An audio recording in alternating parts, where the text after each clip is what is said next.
હવે last question મિત્રો કે પ્રથમ n અયુગ્મ પ્રાકૃતિક સંખ્યાઓનો સરવાળો ખાલી જગ્યા છે, બરાબર, કૌંસ તમને આપેલા છે। તો આ પ્રકારના જો મિત્રો ક્વેશ્ચન પૂછાય તો કઈ રીતે તમારે સોલ્વ કરવા? તો શું કીધું છે કે અયુગ્મ સંખ્યા, એટલે તમને ખબર પડવી જોઈએ મિત્રો કે અયુગ્મ સંખ્યાઓ એટલે કઈ સંખ્યાઓ? તો કે એકી સંખ્યાઓ। તો એકી સંખ્યા આપણે લખીએ તો 1 બરાબર, પછી 3 5 7 આવી રીતે ચાલુ રહે, બરાબર। હવે આપણને પ્રથમ n અયુગ્મ પ્રાકૃતિક સંખ્યાનો સરવાળો કરવાનું કીધું છે, એટલે સૂત્ર કયું આવે?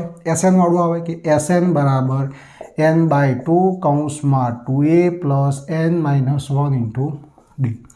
તમે જોઈ રહ્યા છો મિત્રો કે જેટલા બી આ એક ગુણના ક્વેશ્ચન છે એમાં મોટા ભાગે ભાગ કોઈ ભજવતું હોય તે સૂત્રો છે। સૂત્ર આવડતું હોય એમાં સૂત્રમાં કિંમત મૂકીએ સીધો જવાબ મળી જાય, બરાબર છે, પણ સૂત્રો આવડવા ખૂબ આવશ્યક છે। ઘણી વાર તો સૂત્રો પણ ડાયરેક્ટ પૂછી લે છે તો સીધા રોકડિયા માર્ક્સ થઈ જાય, બરાબર। ચલો હવે આ એનની જગ્યાએ આપણે એન જ રાખીએ, આ 2 ના 2। હવે એ એટલે કે પ્રથમ પદ, તો પ્રથમ પદ કેટલું છે? 1 છે, તો એની જગ્યાએ મૂકી દઈએ 1। ચલો એનની જગ્યાએ એન જ રાખવાનું છે। હવે ડી, ડિફરન્સ કેટલો છે? તો a2 - a1 એટલે કે 3 - 1 બરાબર કેટલા છે? ડી બરાબર 2 થઈ જાય, તો અહીંયા હું મૂકી દઉં છું 2, બરાબર। તો n/2 કૌંસમાં 2 એકા 2 વત્તા 2 ગુણ્યા n એટલે કે 2n અને 2 એકા 2 એટલે -2।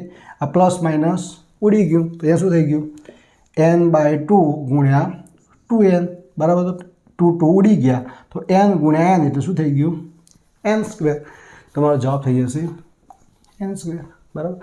કદાચ અહીંયા અયુગ્મ પૂછ્યું છે, તમને કદાચ યુગ્મ પૂછે, બરાબર, તમારે કઈ સંખ્યા લખવાની? બેકી સંખ્યાઓ લખવાની, એની અંદર આ લખવાનું 2 4 6 8 ડેશ ડેશ ડેશ, અને પછી એક્ઝામ્પલ ગણવાની શરૂઆત કરવાની। ખ્યાલ આવે મિત્રો?